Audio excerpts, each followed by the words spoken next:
നമ്മൾ തയ്യാറാക്കാൻ പോകുന്നത് കോളിഫ്ലവർ കറിയാണ്. ആദ്യം നമ്മൾ ചെറിയ ഉള്ളി ചെറുതാക്കി അരിഞ്ഞ് വഴറ്റിയെടുക്കണം.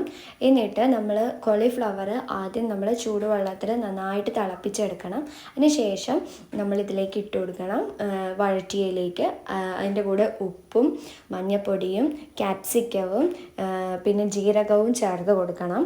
അതിനുശേഷം നമ്മൾ നാളികേരവും മല്ലിയില പച്ചമുളകും നിങ്ങളുടെ എരിവിനനുസരിച്ച് പച്ചമുളക് ചേർത്ത് കൊടുക്കാവുന്നതാണ്. ഞാൻ ഇവിടെ 3-4 പച്ചമുളക് ചേർത്ത് കൊടുത്തിട്ടുണ്ട്.